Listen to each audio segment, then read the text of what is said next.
Hey everybody, it's me again. Welcome to the Friday episode of the Dollar Bin Bandits. Like I said, Mike Farah back in your ear holes and in front of you if you're watching on YouTube. So we have yet another amazing guest for you. It is Patrick Coyle, and Patrick is currently kickstarting the second issue of his Bixby Grant Private Eye series. And you may know Patrick from his sort of .com venture, which was the one of the first to do comics online. It was called Komikwerks with K's instead of C's and E instead of O in works. And he has a fascinating story, and also he has a lot of wisdom to impart about, going your own way, developing your own property, and getting it out on Kickstarter, and getting it out to the wider world. So let's hear what he has to say. This is Patrick Coyle, the comics creator, Patrick Coyle, with us. Patrick, how are you? Hello. I'm doing all right. Thanks for having me. It's good to be here. No worries. We're glad to have you here. So, we definitely want to launch into your new Kickstarter for Bixby Grant Private Eye, issue episode 2, whatever you want to call it. hmm But we're going to rewind as we do to the beginning to ask, how did you first discover comic books? Sure. I think it's probably not an uncommon story, but when I was a kid, I first remember getting comics when I was sick. So like your friends and neighbors and relatives would, because when I was a kid, you could still pick up comics on a newsstand, like in the spinner rack behind me here, right? So people would show up with a Batman or a Spider-Man or an Archie or a Casper, or just random assortment of comics. And so I kind of picked the medium up that way. But there was also, once I was old enough to ride my bike without supervision, there was a corner store down the block, and I would go down there, and I ended up picking up the Raiders of the Lost Ark Marvel adaptation, which I didn't know at the time, but was written or adapted by Walter Simonson and drawn by John Buscema, who would go on to become two of my favorites. But I just loved it because I loved Raiders of the Lost Ark. And so that was kind of my gateway into the rest of the comics. I was like, well, if this is so great, maybe I should start picking up some other ones. And so I started picking up mostly Marvel, but some DC. Yeah, I was hooked. It's always helpful to have something from another medium sort of to get you hooked into comics because you just have a recognizable, anchor in something else that you like. So yeah, Raiders of the Lost Ark, I can easily see how that can be a through line to comics. Do you have any of those originals, especially that Raiders of the Lost Ark I comic? do. I do. I absolutely do. That cover is basically falling off because I read it so much, and I like brought it to school, and a kid doodled on it. Like it's rough. Like there's no way I could grade that thing and CGC grading or anything. But yeah, it's still upstairs in bagged and boarded in a long box.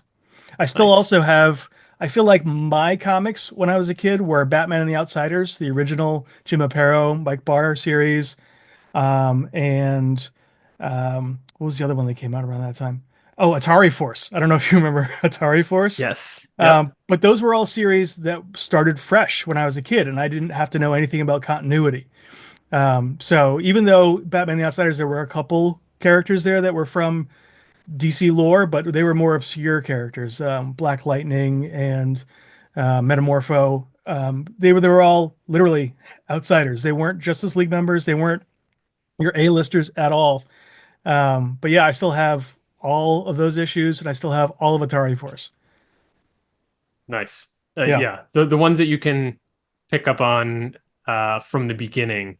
yeah, I think it also lends it to becoming a collector. If you're not already predisposed to that, which I think most comic readers are predisposed to being collectors anyway, yeah, but having to, getting in on the ground floor and being like, "Ooh, I've been reading for this many issues or whatever," really helps out. totally. So tell me about how you sort of parlayed this interest in comics into finally or starting to think about even, making comics and bringing Yep. your own stories into the medium. Sure. That also started very soon after I started collecting. So I was always an artistic kid. I would sit at home and draw all the time. And so I started kind of copying the comics. I think that's what a lot of people do at first, right? Just to kind of learn how things work and how anatomy works and that kind of thing, how to draw. And so I started writing my own stories and coming up with my own character. He was called Night Stalker, which I realize now is was already a character, but at the time there was no internet, so I couldn't, do a trademark search or anything. He was a guy, he kind of had a lightsaber, but he was also kind of like Snake Eyes from G.I. Joe. Like it was this real mashup of stuff that I liked at the time. Um, but and then a group of friends and I, when we were in middle school, we formed a company, quote unquote, with called Andromeda Comics, and they were all creator owned, our own superhero kind of universe where we would go to my dad's office and we would photocopy things. We could do it on back and front, so it would look like a real book. Then we would staple it on 8.5 by 11 paper, and then we would do it quarterly for about 100 pages or so, and we would sell them mostly to friends and family for $1 or something. But that got me hooked. We did that for a couple of years, and then my other friends started to grow out of it, and but I started taking more art classes and really wanting to do that. And I even went to art school for illustration, intending to be a comic book artist. But when I got out, I realized that I was not good enough or fast enough, and I definitely didn't want to hustle like a freelancer. Like I just couldn't live that life. So I ended up getting a job back in the 90s doing CD-ROMs. Do you remember CD-ROMs? Like, Of they're course. okay. So I would do I'm like that old. just checking. Um, they were what they call edutainment Mhm. CD-ROMs, right? So we would Right. take children's books and we would animate them. We would scan them in, then we bring them in Photoshop, clean them up, and then we do little animations and stuff. So I was still using my artistic skills, and I was also learning how to design interfaces. And then eventually, when the internet kind of blew up in the late 90s, I taught myself HTML, I taught myself Photoshop, and boom, I was a web designer. But I kept tinkering with comics. And in the late 90s, I was working on actually a Bixby Grant story that I was writing and drawing.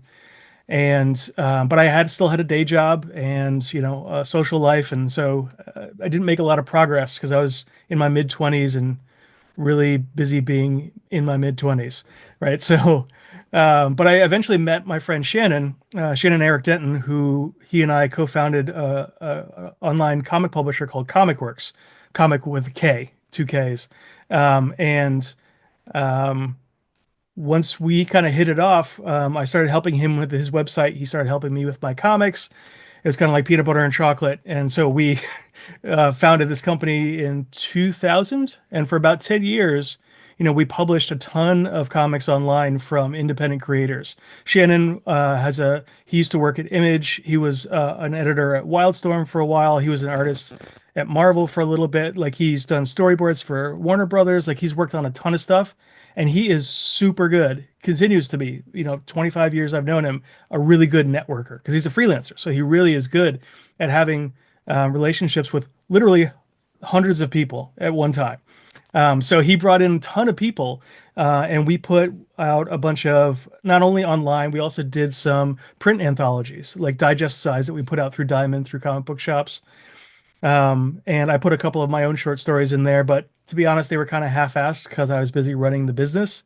But it was a ton of fun. We got to work with Keith Giffen and Dwayne McDuffie and Ernie Colon, and we, for a little while, were supplying comics to AOL when that was the thing. We even partnered with Stan Lee for a little while for one of the first subscription comics online, but people weren't ready to pay for free for stuff online just yet. Everyone wanted the internet to be free because that was always the big promise of the internet, right? Right. So anyways, flash forward 10 years of doing that and multiple shows and lots of fun projects and meeting multiple people. Life took over. In the meantime, I got married. I had a couple of kids. Well, my wife had them. I was nearby, and and my Played a responsibilities role. grew. Played a small role. And I was also creative director for TripAdvisor, the travel company. Like I just had a lot going on and I had to step away from Komikwerks, but I still wanted to make comics. I still had that itch gnawing at me, right? So once my kids got a little older and my career's in a different place and things kind of settled a few years ago, I was like, you know what? I'm going to resurrect Bixby Grant and I'm going to make it happen. And, for the last 20, 25 years, Shannon my buddy keeps saying, when are you going to do Bix? When are you going to do Bix? I was like, well, when I get to it. But I'm hitting middle age, and so it's going to be now or never. This is what I decided. So yeah, so then I just tried to figure out how I was going to go about this, and I realized that I was so rusty at drawing that me drawing the book, which had always been my dream, wasn't going to be realistic. So I had to kind of let that go, which was really tough. Because since I was a kid, that's what I wanted to do, right? But I still do the design work. I still do some pinups. Like I'm still involved, but I am not fast enough, and I'm comfortable with that. You have to know your limitations. And after X amount of years on this earth, I think I know most of mine. So yeah, so here we are today. I have been partnered with really great. I found some really great collaborators to work on this project with me, and yeah, it was a long road to get here, uh, but I'm happy to be here now. Yeah. Well, there's a lot packed in there, and so I Yeah, want to sorry. unpack. No, that's Sure. okay. You're sort of, as good guests do, sort of assuming where we're going in the conversation. So let me rewind. We'll definitely Sorry. get to Bixby Grant. Don't worry about that. Okay. But I did want to dig a little bit more into Komikwerks because it's an Sure. interesting period of time, first of Yeah. all, not only for you, but for society, I guess, and comics, the Yeah. sort of birth of the internet and Yeah. .com craze and things like that. So, what made you think that this was the right time to sort of introduce, online comics and do it in such a big way? Not just sort of dipping the toe in the water. You started a company, you had, comics coming out immediately, and then, Yeah. things started snowballing. I think I was young and foolish is the easy answer. But I was also working at this particular time. I was working for a company called Razorfish, which was a at the time. I know Razorfish. Oh, do you? Okay. Yeah. So I was a design director at Razorfish. They were very heady times. The bubble hadn't burst yet on the internet. And they Mhm. were basically like if you flew into San Francisco or to Boston or New York, they were handing out VC money at the airport when you got off the plane. They're like, hey, what you start a website? How about you start a website? Yeah. And, and so, I was working with a ton of great clients, and I knew enough about best practices for how to design a successful website. What I really didn't know how to do was run a business or really gauge, what the success of a potential business. I've never been to business school. Like I said before, I went to art school, so I didn't know what I didn't know. But Shannon, my partner, and I both had a full head of steam, and we're really gung ho. So the we it just seemed like the right time in that I had a certain knowledge base, Shannon had a certain knowledge base, and a really good Rolodex, and we could kind of mush those things together and just kind of see what happened. Like we didn't invest a lot of money. It was mostly time, right? So, Mhm. I mean, sure, we throw some money here and there because we'd go to San Diego or we go to a couple different shows or some things like that. But like we didn't pay people to put their comics on. We were very upfront with everyone. It said, put your comics on, and if the money comes, we're going to share it with everybody. And we had a legal document. It wasn't just like, oh, trust me. Um, Right. we had a whole thing worked out based on what we had seen from some other companies. Um, the biggest hurdle there was the form factor. Like iPads didn't exist then, right? We didn't have the Amazon Kindle black and white or color at that point. All we had was desktops and laptops, and they were not formatted for comics. So most of what you could get were strips, made sense, like comic strips, right? Like what you would find in the newspaper, or even the rare comic book that would be turned on its side, like that John Byrne issue of Fantastic Four and a couple Mhm. other experimental comics, but that wasn't the format, right? So we did struggle with that a little bit. There were a couple of other places that were, and I can't for the life of me remember the name. It'll probably come back to me later. But they were formatting it to specifically fit a screen, right? So it was 16 by 9, roughly, horizontal format.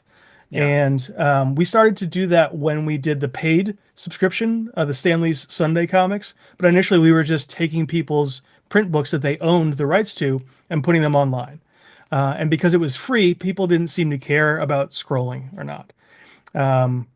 So, we just kind of felt our way along, and we because it was relatively new, and the internet was kind of the wild, wild west, we gained a little bit of traction. Having a couple of big names on there really helped us get in with like comic book resources and a couple other places that were also still run by their respective founders, right? So it was this kind of community, and it was awesome. Like it was the Wild West, but we all felt like we were kind of in it together. And so like you're going to do news and you're going to do interviews and you're going to do the publishing part of comics and you're going to do this. And it was just awesome. And it kind of exploded, but then nobody was making any money. So it kind of all came tumbling down eventually. Um, yeah. Sorry, I Yeah, no, no, absolutely. kind of ramble. Did I answer your No, no, question? that totally. And I understand about the money. It's Yeah. seemingly we just can't get by without it, unfortunately. No.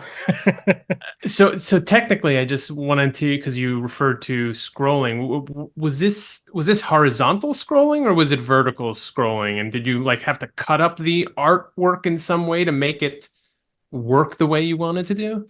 Some people did that. We did not. We were also trying to keep the level of effort low, right? So Okay. eventually we built a content management system, or if you're familiar with internet, it's called a CMS, right? So Yeah. it's Right. it's basically now everyone can do it, but 25 years ago you had to buy a CMS. Yeah. I had friends who could build one, so we did. So if people wanted to chop it up to fit the screen a little better, you could. We didn't have cell phones yet, so we didn't have to worry about that. Um, but when I was referred to scrolling specifically to answer your question, I was thinking of vertical scrolling and not horizontal scrolling. Okay. So we would take, people's pages, if they had a digital file on it, and then we would scan it in. Originally, it was me. I was doing all the posting. People would send me a CD or a DVD with all their files burned on it. I'd open it in Photoshop. I spent a lot of nights just listening to music and chopping up stuff in Photoshop. Yeah. But it was fun. I mean, I was still having a good time. So there's no complaints, but it was a ton of work until we had this CMS in place. And then we did talk to certain people. Ernie Cologne, I don't know if you're familiar with him, Yeah. but Sure. he thought a lot about, he was the one I had the most conversations with about format. And so he would actually do this comic called, what do you call them? Doodle Tunes. And he would basically just scribble with a ballpoint pen on a piece of printer paper sideways, and then tell a story, however many frames you wanted to fit on that, and then just crank these things out real quick and then scan them in. But he was doing that specifically because one, he found it fun, and two, it was his stories that he wanted to tell, and three, it fit the format better. Everyone else was happy enough to like, oh, I've got this kind of treasure trove of stuff I've already done, so Mm. let's just get that out. I mean, that was the key, right? Is that we didn't have to pay anybody to do this. They owned the rights. They were happy to give it to us as long as we weren't gonna, jerk them around. So, like I said, they would just send us their files and I would put them up. Makes sense. From what I read, you had one of the launching titles called Johnny Smackpants. Oh my God. Is that Uh, right? yes, yes, I did. It's That I haven't read it. It's a fascinating title. Can you obviously you find it fascinating too. I have not thought about Johnny Smackpants in a long time. Um, but yeah, that was a comic I made back in like 1997, I want to say. It was based on a conversation I had with my then roommate, who's not into comics at all. But the idea, I don't remember exactly how the conversation went, but the idea was that somebody would have the unique ability to be able to pretend like they were going to hit you in the crotch as hard as possible, but be able to actually stop right before you doing it. So they're not actually hurting you, Yeah. but the anticipation incapacitates you. And so I thought it was funny and kind of tongue in cheek. And so I did like a 10-page, one off just in like a weekend because it was fun. And I was trying to learn, I was trying to teach myself to draw again. And I'll just put this together. And unfortunately, it turned out to be the only comic I made in like 2 years, was Johnny Smackpants. So when Komikwerks came around, I was like, well, look, I've got this sitting in a drawer. I'll scan, I'll scan this in. So yeah, it was about this cop, who I don't even remember. It was like some fictitious town, and there's like some villain of the week holding up a bank, And he's got like a dragon head, but like a human body, but kind of like a Hulk body, you know? Yeah. And so Johnny Smackpants is called in because no one else can seem to get this dragon man to listen to or give them their demands or whatever the hell it was. And so he goes in and he does the thing where he kind of winds up and it looks like he's gonna. And my favorite panel was uh, you could see the guy's crotch and the hand stopping, and you put the little lines on it so you could tell it The was kind wavy of lines. Yeah. wiggling. Yeah. Right. Um, and then the guy twitches and falls over. Sorry, I left out a key part. When he talks to the cops before he goes in, he's like, "What's the deal?" And he's like, "Oh, it's so and so. He's half man, half dragon." He's like, "Well, which half is man?" And he's like, "The bottom half." He's like, "Okay, I'll be right back." And so he goes in and takes care of business, and then he kind of walks off into the sunset. It was kind of like at the end of you remember the movie Seven, where at the end he says, "I'll be around," and then he walks off into the rain. It was kind of like that ending, which Right. was just stupid and trying to be a lot more serious than it really was. But yeah, Johnny Smackpants. That is a blast from the past. I don't know why we're not talking about a Johnny Smackpants revival. So Hey, maybe I'll do it as a seriously backup consider it story. for your next Kickstarter because you got one potential buyer here. Um, so you also mentioned working with Stan Lee for Stan Lee's Sunday Yes, Comics. yes, Can you tell me a little bit about that experience? First of all, what it was, yep, and working or maybe not working with Stan. I don't know how much of an involvement he had in this particular project because, again, from what we hear, some projects he had a lot, some projects it was yes. sort of slap my name on it and That's right. call it a day. So, back in 2003, 2004, we created a business partnership with Byron Price. Are you familiar with Byron? He used to have a publishing company. It Um, sounds familiar. okay, so he's been He sounds. I don't know if his publishing company was named after himself, but there was a company, so he had like two or three companies going at once, I think for tax purposes. One of them was called Byron Price Media. One was called iBooks before Apple had iBooks. And there was a right. long lawsuit after that. Yeah, And then there was a third one, the name escapes me at the moment. But anyways, he gave us a little cash. He thought what we were doing was interesting. It wasn't a ton of cash, but it was so that we could form a more legal, partnership. And he was friends with Stan. He's known Stan. He had known Stan. Unfortunately, Byron passed in the late aughts. But he had known Stan since the 70s. And I don't remember exactly how. But so Byron put this thing together where we decided we were going to create a paywall, right? So it was $5 a month, something like that, something really, really low, especially by today's standards. sure. But at the time, people were like, why should I have to pay for this? Like, well, because we're bringing you original content, and we want people to actually maybe make a living at this. Um, so Byron kind of put this together. I don't think it was Stanley Media. I think it was the company after Stanley Media. He had quite a few iterations going Yeah. between the 90s and the early 2000s. Not all of them went swimmingly, as you probably know. This particular company did not sue him or screw him out of a lot of money. I just can't remember which one it was. I did get to meet Stan. He wasn't very involved, to answer your first question in this. I know that um, it was a handshake deal with Byron originally, and then he handed it off to his business people to actually make it happen, right? So, but he was basically happy to put his name on it, and we were more than happy to take it because we got a. Can I swear on this? Sure. We got a shit ton of coverage based on PR that we no one would give us the time of day before. Were giving us now press coverage because Stan Lee was getting into the webcomics game. So um, we did meet Stan at San Diego one morning. We had showed up for our booth, hungover as hell, and not Stan, we were. And Stan was walking down down the aisle with probably his business manager or somebody, and we didn't know him from Adam. So we just yelled, "Hey, Stan!" And of course, he turned around and put the pearly whites on, and was like, "How you doing?" And he didn't quite say "true believers," but you felt it.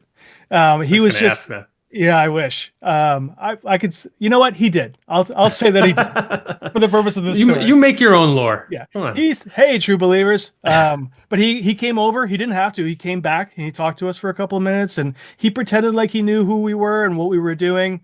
And when we dropped Byron's name, he's like, "Oh yes, of course," even if he didn't really know. I mean, he had, he was elderly and he had a zillion things going on. So, but he was super cool about it. And like I said, we pulled in a bunch of great talent to create new properties for this. We had, I think, on launch we had 5 properties, and we may have gotten up to 8 before we had to call it quits. And I wish I could remember some of the people who were on it. That's horrible. I should do my show. I should do better show prep. I apologize. But we had some really, really great, talented folks. It just, like I said before, it wasn't time. Like we were a little bit ahead of ourselves in terms Yeah. of people wanting to pay for stuff. But we, you know, to what we were talking about, we're formatting it specifically for the medium. We had brand new content. We had professionals. We had ad share worked out. Like it felt like a real business now, and it just didn't take off. Yeah. Sometimes it does, sometimes it doesn't. Yeah. You had Stan's soapbox, Yes. if Yes, I we have that did. right. So can the tale now be told that Stan's soapbox was, I assume, ghost written? You know what? I don't want Or should to. we keep the mystery alive? I I'm going to choose to keep the mystery alive, but what I'm about to tell you is 100% honest. I just received it. I don't know who it came from or who actually wrote it, but whoever wrote it definitely wrote it in the voice of Stan Lee, and it felt authentic. That's the best I can say. That's the best we can do in these modern times. It Feeling is. authentic is as close probably as we can get to Yeah, I think so. authenticity itself. All right, so let's move to Bixby Grant Private Eye. All right. Well, it's sort of a backwards because you said this was an idea that germinated earlier in your Yeah. career, and you're bringing it back. So tell me about the initial spark of the idea, what it's about, Sure. and then we can get into the new iteration of it. Sure. So the original idea came about when I was in college, so about 30 years ago. And I had just read the John Byrne issue of Avengers West Coast because they changed it. And it was the introduction of Great Lakes Avengers. And so we first Yep. met Mr. Immortal, or at least that's when I first met Mr. Immortal. And I was really surprised to see him pop up in the She-Hulk show a couple of years ago. But I really liked this character because it was super simple.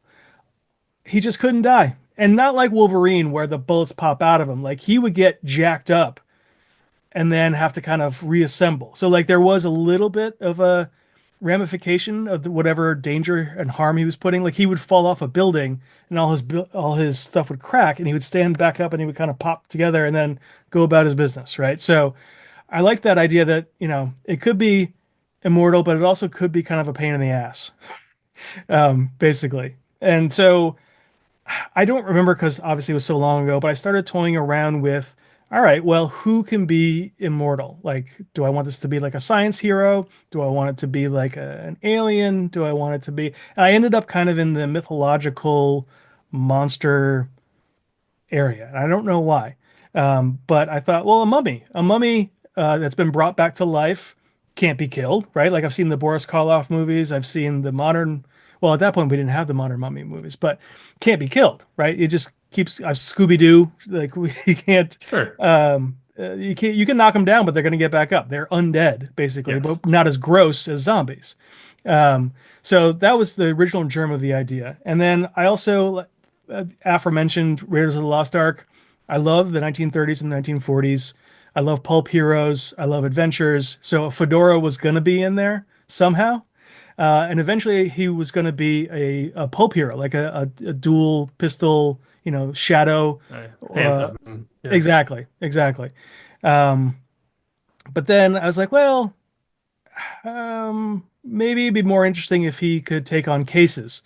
And originally, when he was going to be that pulp hero, he was going to have, um, he was going to come into the money that would have been owned by this pharaoh that he had now taken over their body, like legally speaking. He would inherit all the jewels and the stuff, which would have been a different story. And I might actually still do that story, um, like what Bix's Millions or something, like where he becomes rich, just doesn't know what to do with it. But so he was going to have this agency that he basically paid for because he's now Bruce Wayne rich or Tony Stark rich, and he owns this whole building. And then down in the basement would be his headquarters, like his after hours headquarters, right? Where it would be called the crypt, where it would be where he, had his basically his bat cave. And his car would come out of up onto the street, and then I was like, this feels a little too derivative. It's also more fun. Like if he doesn't have money, that's usually a good, motivation for them to take cases they normally wouldn't. And so let's have him also modern day. So he's grumpy because everyone he knows is dead, right? So all his friends are gone, all his compatriots from the army back in World War II, and all the people he was cops with, everybody's gone. And now he's just an old kind of sourpuss who just wants to be left alone. But that part came a little bit later. One of the benefits of coming up with this idea 30 years ago and then never really getting back to it is that it percolated a lot. And as my tastes change, and with a little bit of hindsight, 2020 hindsight, I could be like, well, that's still the germ of a good idea. But yeah, then I applied the detective thing late in the 90s, and that's when I started. I did like a 5-pager that it didn't go anywhere. And then I did a 10-pager that somebody else drew in one of the Komikwerks anthologies. And it still wasn't quite fully formed. And then, but Shannon, like I said, my friend and partner kept, uh, urging me to follow up and do it because he really loved the idea. He even actually came up when I showed him my original designs because he worked as a character designer and a storyboard artist. He's originally Bix didn't have the shadow under his hat that creates that little mask, with his eyes. He's Right. like, if you give him eyes and give him a little shadow, you can like little Batman eyes, no pupils. You can that way you can give him some like emotion. You can show like he's mad or he's quizzical or Yeah. that kind of thing. And so so Shannon did give me a little dab of what Bix eventually became. I ended up adding the pupils so that you could see where he's looking, and it further kind of I think helped because you can't see his mouth or his nose. Um, but yeah, so then eventually, once I was like, okay, I'm not going to be able to draw this, um, I decided I was going to make it happen for real. So that brings us to the pandemic, basically. When I had lots of free time and I started to strategize and think about, okay, maybe is Kickstarter going to be the right? Am I going to try and pitch this around? What am I going to do? There's a lot of options now. There's a ton of small publishers. Um, Ultimately, I decided to just try it on my own first and see what would happen because I don't have to worry about, rejection notices. You don't have to worry about anybody co-owning it or distributing it, or you hear a lot of good and bad stories about people going with small publishers, not to cast aspersions on anyone in particular. It's a tough industry, right? And a lot Yep. of people get screwed either inadvertently or advertently. Is that a word? I should know. But It is now. it is advertently, I'm going to say confidently. We Uh, invented it. Copyright. we'll put it right next to Johnny Smack Pants. Right.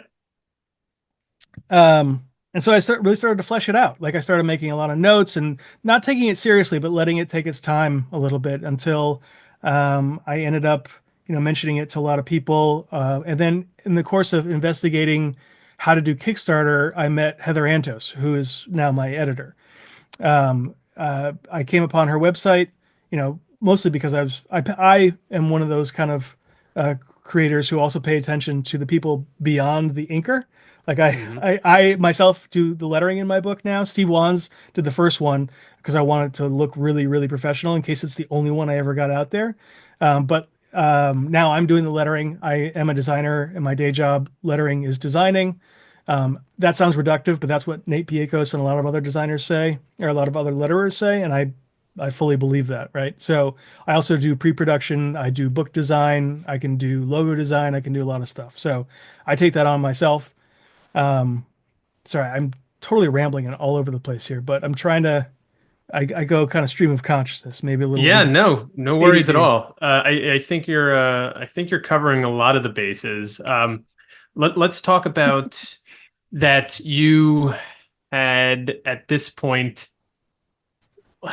how to put it? I mean, sort of let maybe your visual artistic, your actual pen in hand, Yeah. experience sort of lie dormant Yes. for a Yeah. while. You Yeah. made a decision that in order to execute this the way you want to do it, that you need to bring on an artist to Yeah. do that kind of visual artistry. I was going to say visual design, but you did the actual design. So tell me a little bit about that process. Sure. One, how did you find Gonzalo Martinez? But also, because you had a background in doing your own art, was it difficult to give up some piece of control in that department? Sure. I'll do the last part first, and then we'll talk about Gonzalo. It was absolutely hard to give up that ghost because that had been, the childhood dream, right? So, um, and also, it's hard because I've been an art director and a design director professionally, so I know, I think I have a good idea of when to step back and let people do their thing and when to step in and give criticism. But with comics, I felt like a little bit of an imposter. So I was like, okay, yeah, I know how to draw and I understand how storytelling works, but I'm not a professional.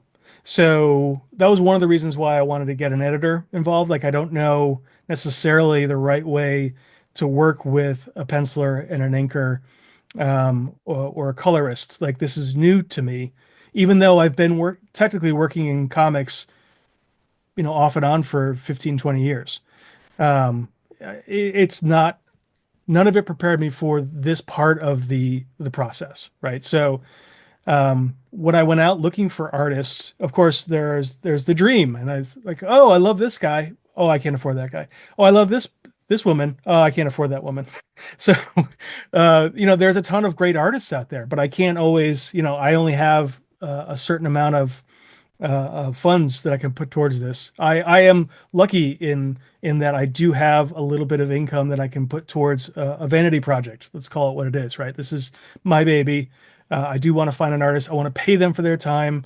You hear about a lot of people doing work for free, and then they get totally hosed by a creator or a publisher who dangle that in front of them. But if you want to get somebody who knows what they're doing, is going to be on time, and be easy to work with, get a professional, get somebody, and finding a good professional that you can afford was the real challenge, right? So I talked to my buddy Shannon, of course, because like I said, he knows everybody.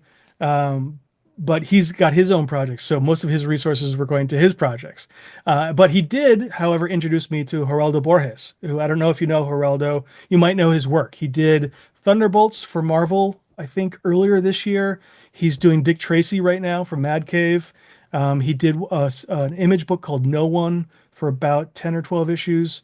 I think that one just wrapped up this summer. He's a fantastic artist. I believe he lives in Brazil. But he and his partner, Claudio, run a company called Artist Go, and they represent about, I don't know, 25 or so artists in South America. And so in talking to Geraldo, he's like, hey, I've got a whole group of guys, of folks that, why don't you take a look and let me know if anybody, would be a good fit for you. And so um, I pointed out three different people that I was interested in.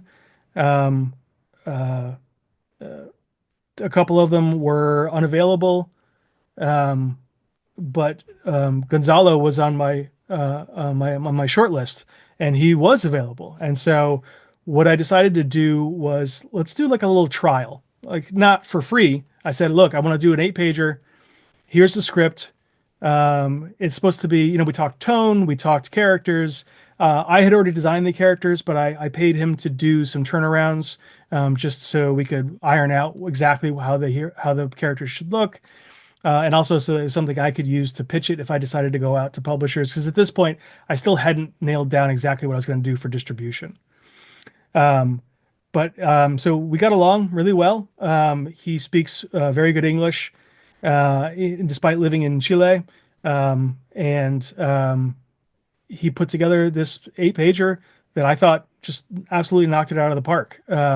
There's a colorist that he works with named Arthur Hesley, who, since we've started, has blown up. Like, he's doing work for Marvel, he's done work for Image. Like, I think he just got his first DC gig. I may be misrepresenting him, but Arthur Hesley, you can look him up. He's on Instagram and everything. He's fantastic, super talented. And so we decided we wanted to come up with some sort of like what I'm calling a full color noir look, kind of like what Greg Smallwood did with Dave Stewart in the Human Target books, but our own flavor of that. We obviously don't just want to copy that, right? So, and I think he absolutely nailed it. He came up with something that I'd never seen before, but I thought worked really well, and took the line art that Gonzalo made, because he pencils and inks, and he's a phenomenal storyteller. Like, his acting and his character work, as well as his environments, because he used to be an architect before he Hmm. became. He's got a similar story to mine in that cartooning came later in his life. I think he was. Well, I'll just say he was an accomplished architect for quite a while. I don't know what age, but then he turned full time to cartooning, and he's become phenomenal.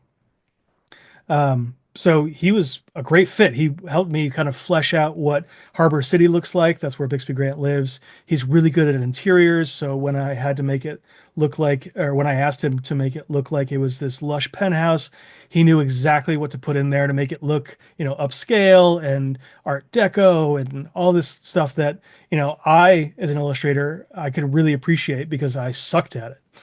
And not everybody's good at it. Like, a lot of times you'll see people that don't have backgrounds, because not only is it quicker that way, but it's also really hard, like making people fit. And say this again from experience: having people fit in the environment that they're supposed to be in is not that easy, unless you're without a lot of practice. So, anyways, so Gonzalo and I hit it off, and Heather Antos was. I had been talking to her at that point, and she was willing to come on board as the editor for our first graphic novel.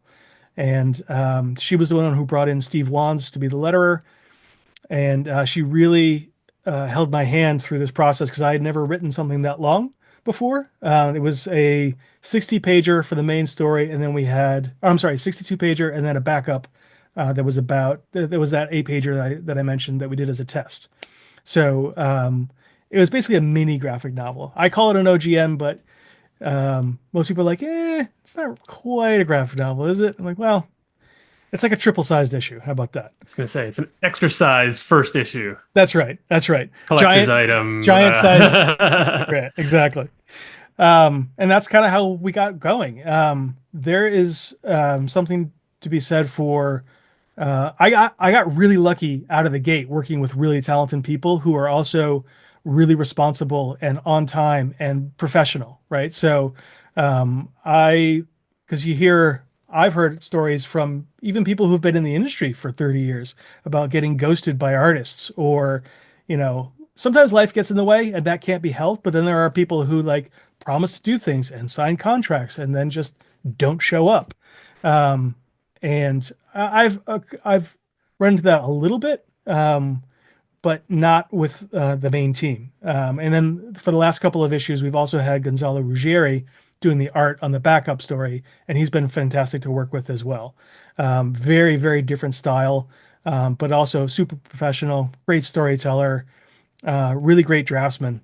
He's more painterly, actually. I shouldn't say draftsman, but his line quality is very. He does ink washes with kind of a watercolory, almost stippling in the background a little bit too. Yeah. If you blow it up in Photoshop and look, you can see the little dots in it, and it's really fantastic. So yeah, I've been really lucky to be working with this team now for a couple of years.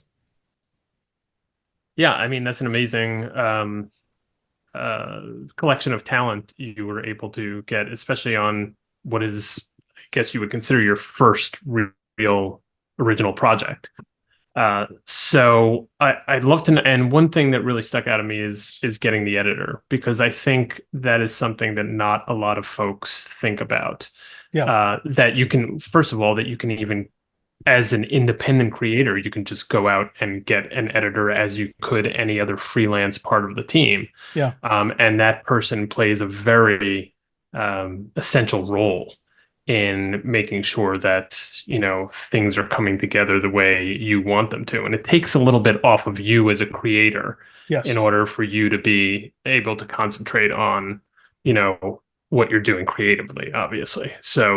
yeah, That's a really interesting part, and I'm glad that anybody else out here thinking about doing their own work, may take that step now. Um, I'd love to talk about the experience of Kickstarter. So you made, sure. this for quite a while. You were debating a decision as to how to distribute the book, or to go to some of the small press, or to do it yourself, and you decided to do it yourself with Kickstarter. What was that first experience like? Were there things that surprised you, both in a positive and negative way? How did you find Kickstarter as a medium for getting out the story? Nerve-wracking to to put it mildly. I did not realize I went into it with nothing to lose, right? I'm like, great, if nothing comes of this, if nobody buys it, then whatever, then I'll go and maybe I'll shop it around. Like I've got this book in the can. Like I went into it and I did do a lot of research. Like I mentioned, I originally talked to Heather Antos because she did some consulting for Kickstarters. She had done a successful Kickstarter or two a number of years ago. And I spoke to, who else did I talk to? Carl Kiesel, somebody, I didn't know Carl, but he was willing to talk to me, um, which is amazing. That's one of the things I love about comics is it feels when you go to a show, you're like, ooh, there's that person, there's this person. But it's even from home, everyone feels very accessible, not just because of social media, but it's like you're probably only 2 degrees away from somebody who knows the person you want to talk to. Now, that person might be Mike Mignola, and they're not going to talk to you. Um, but then there are hundreds of other creators who, like Carl, are willing to. And so he gave me a lot of great tips. Heather gave me a lot of great tips, but I didn't really realize the first kind of surprise was how much work it is. And I don't even mean getting the word out. I mean creating the actual thing. So you got to think about your price point and you got to go look at do a lot of research and figure out, okay, is your product comparable to this project or to that project? And you have to think about, okay, well, this Kickstarter did really well, but is it because it's a not safe for work book and those sell really well? Or is it because it's a horror book and horror is hot right now?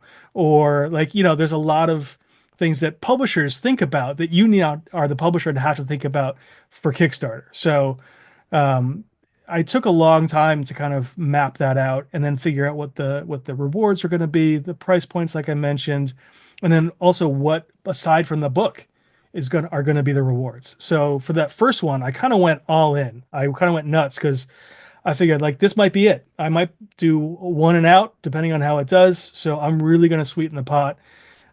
We did a poster. We've done a poster each time now since because it did really well.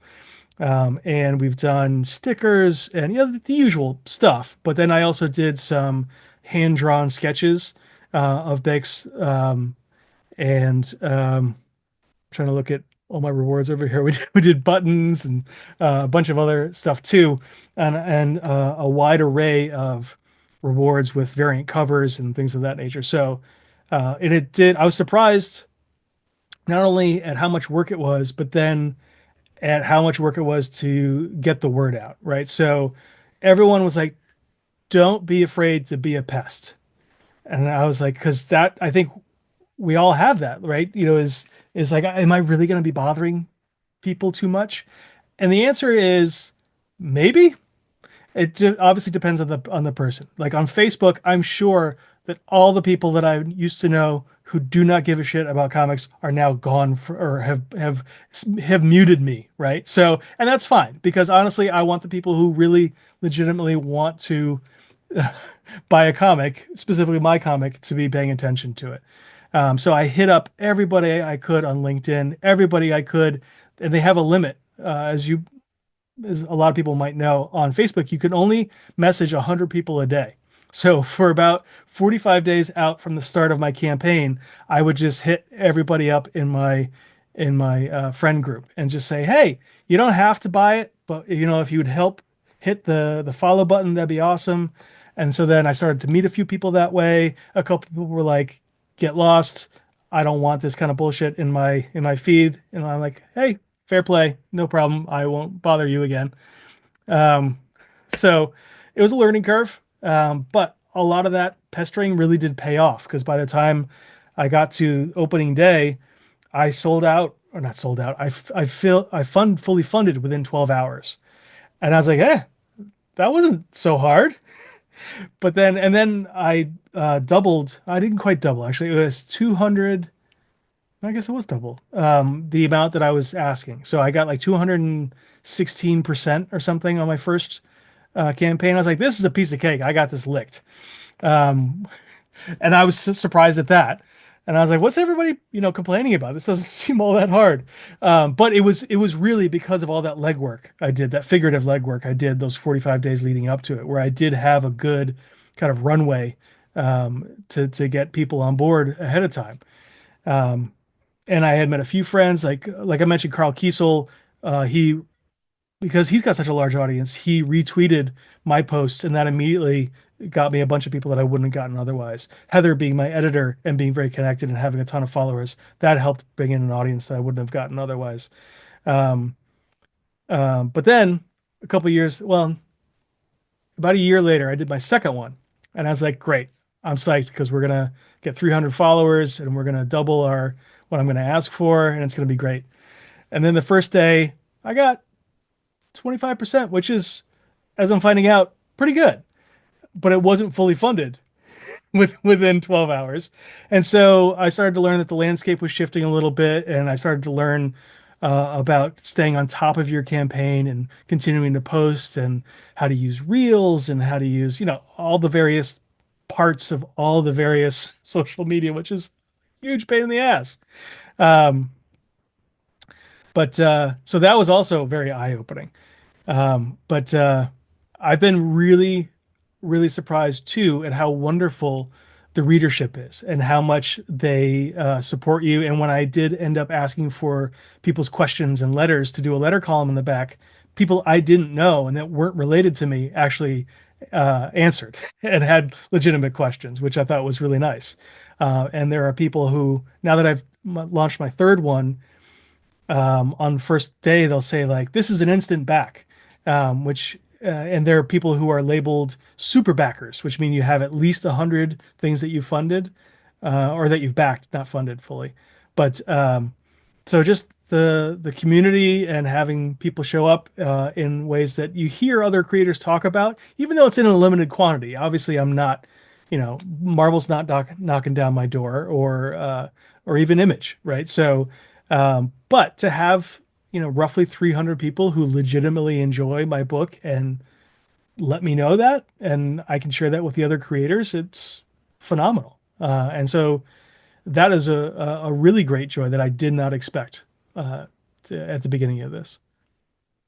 Yeah, that seems really fulfilling after all the hard work you put in, to have, well, to have strangers, honestly, Yeah. to have more than just your family and friends, sort Yes. of throw you maybe some pity money.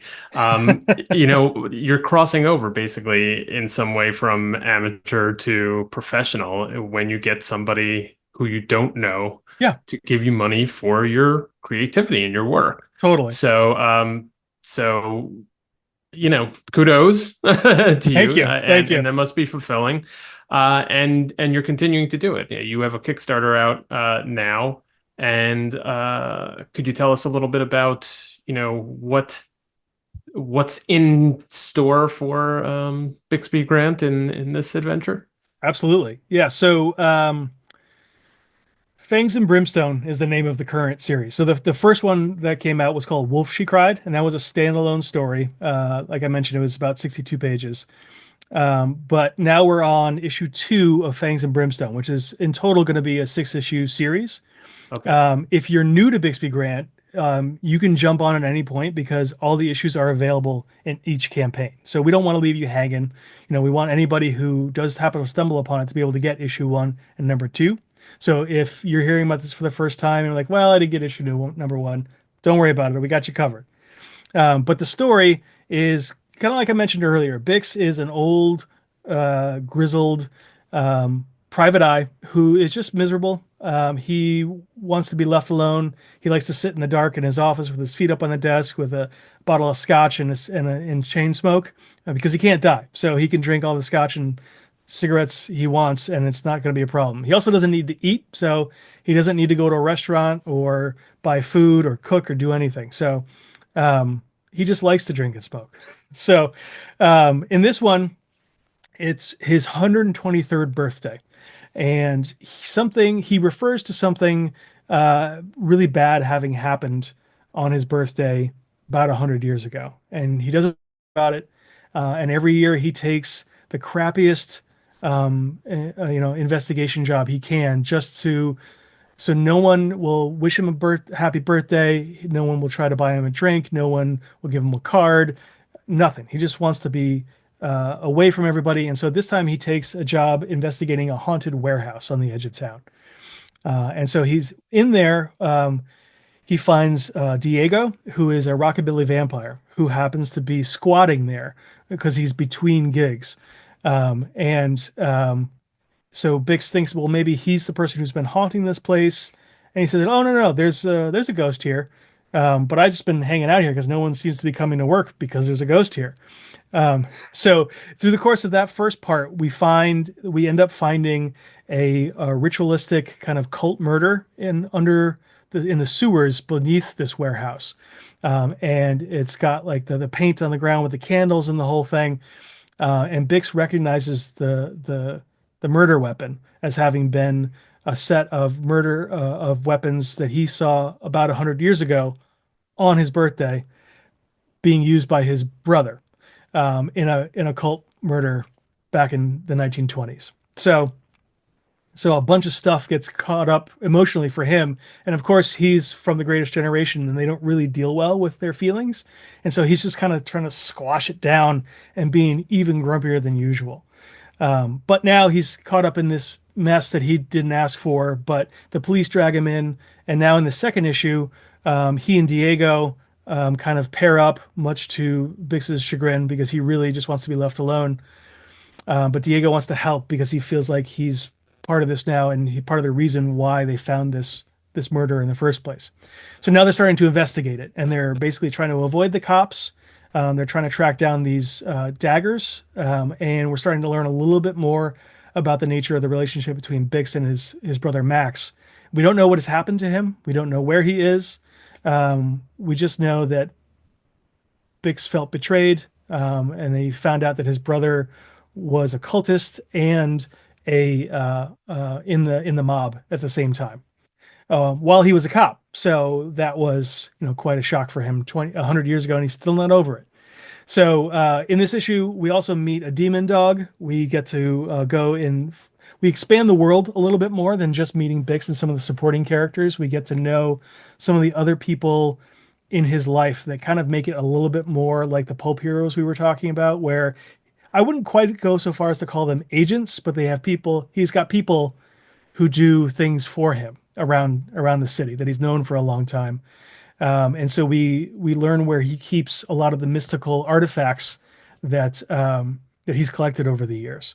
And it's a place called the Vault. I know it's very creative, but it's who it's being guarded by that I think is the fun part.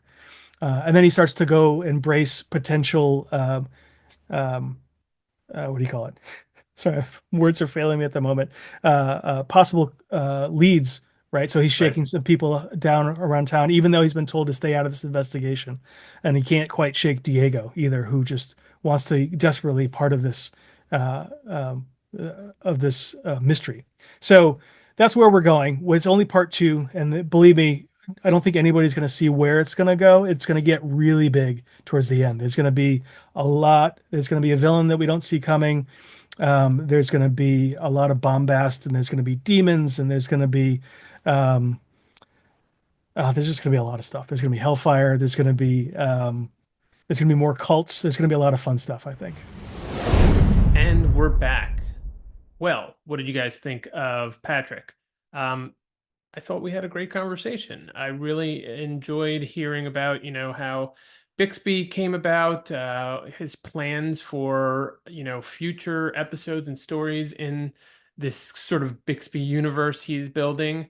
And I also, loved hearing about how he got into comics in the first place. So that'll do it. As usual, I will say go to cbcawards.org, vote for the Dollar Bin Bandits in the first few categories. I will also say thank you for listening. Thank you for subscribing. Thank you for rating and reviewing. All that stuff, you got to do it.